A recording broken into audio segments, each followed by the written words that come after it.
Mr. Ray Coleman. He's the communications director of the Mississippi Veterans Affairs. Ray, thanks so much for coming on today. We appreciate you having us. We really do. It's always a great time to hop on with y'all. Appreciate it. And so we got July 4th, Independence Day, coming up here right around the corner this weekend.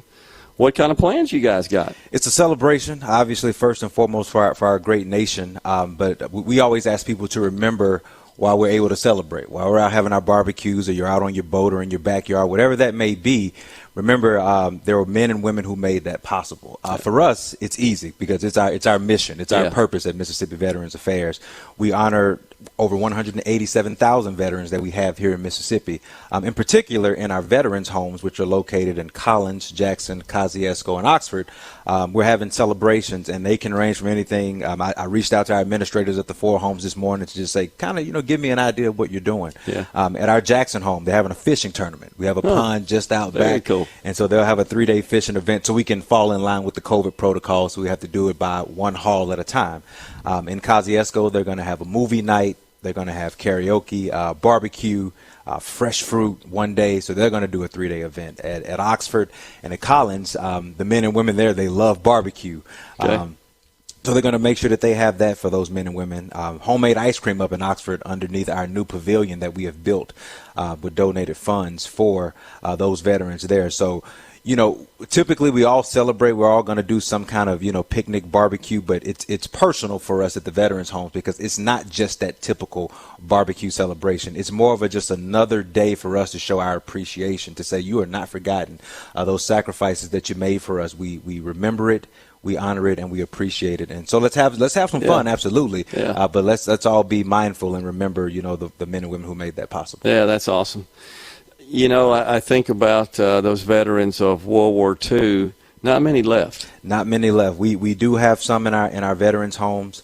The stories that they tell are unlike any other, right? But those stories are becoming lesser and lesser because that generation is slowly fading away.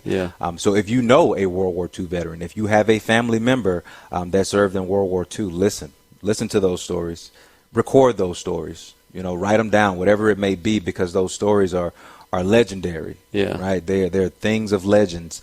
I think to some of the Vietnam War veterans that we have in our home, because that's our biggest population in the homes. We have a gentleman there by Mr. Paul Gibbs in our Oxford home. He was on the Paul Gallo show for Memorial Day. And he told his personal account of fighting in Vietnam. He led a squad. They were on a hill, and I believe he said it was about 10 to 15 men, and only 2 or 3 of them came back.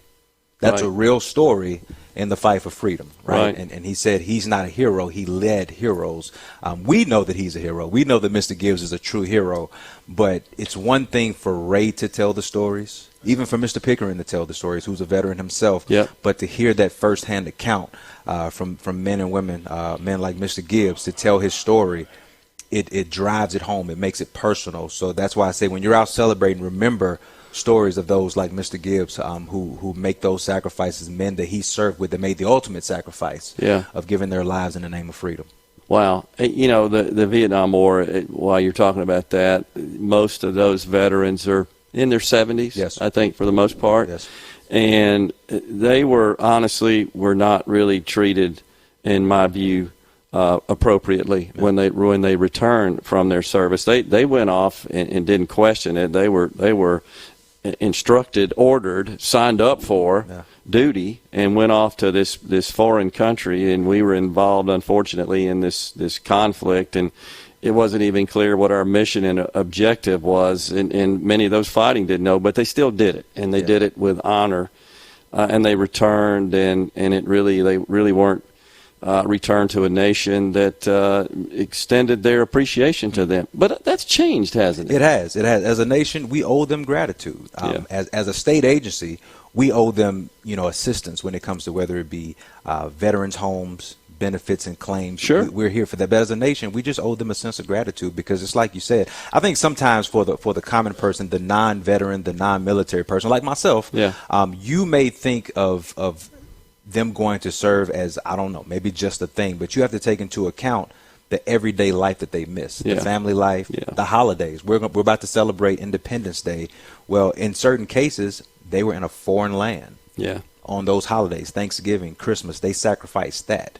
Yes, they gave their time, some gave their lives, but they gave everyday moments so we can enjoy these freedoms that we have today. That since I've been working at Mississippi VA has never lost its spice on me. I'll just be quite honest. Yeah. Those daily sacrifices that they made, proud to do it. I have cousins that are currently serving in the Air Force and Army. They're majors in the Air Force and Army. At any given moment, their lives can be where they are now in a foreign land tomorrow. Right. And I don't think we truly appreciate the fact that their lives can change just like that. Their families' lives can change just like that. So let us remember those veterans and active duty military, right, that are out there serving us right now, that are defending our great nation and the freedoms that we have. Let's remember their families over this holiday weekend. Have fun. Absolutely celebrate. That's what it's all about. That's what makes America great, right? Sure. Because we're able to have these things, but don't forget why it's possible. Yeah, it's just a great message, and I know the Veterans Affairs does a great job, and as you said, services so many veterans across our state. So you guys are involved in operating the homes. Yes, sir. What are some of the other functions of the Veterans Affairs? Yeah, we have a great mission where we're able to touch, like I said, over 187,000 veterans and their families through really unique programs. We talk about the veterans homes because that's like the thing that we're most known for. But we also operate and own the two state veterans memorial cemeteries in Kilmichael and at Newton. Yep. Our cemeteries are top notch. They fall in line with federal regulations. Our cemetery at Kilmichael has won national awards, right, for just the upkeep and the presentation. Yeah. We call it hallowed grounds for resting heroes because the folks that are there at one point or another served and or made that ultimate sacrifice. And so we're very appreciative of that. We have a claims division that is solely based and meant to serve veterans and helping them file a claim for benefits, for your pension, for medical needs, you name it. We have folks that are spread out here in Jackson and across the state that are there to help that veteran and their family members. We have them on the major universities, Mississippi State, Southern Miss, Ole Miss, you name it, they're there. But 90% of our veteran service officers are within 50 miles of a veteran. If you think about it across our state. If you go to our website, www.msva.ms.gov, you can find the list from the county veteran service officers to the statewide veteran service officers, folks that are there to help you where you don't have to do guesswork. You can reach out to us. We can help you navigate that space that can sometimes be a little bit confusing.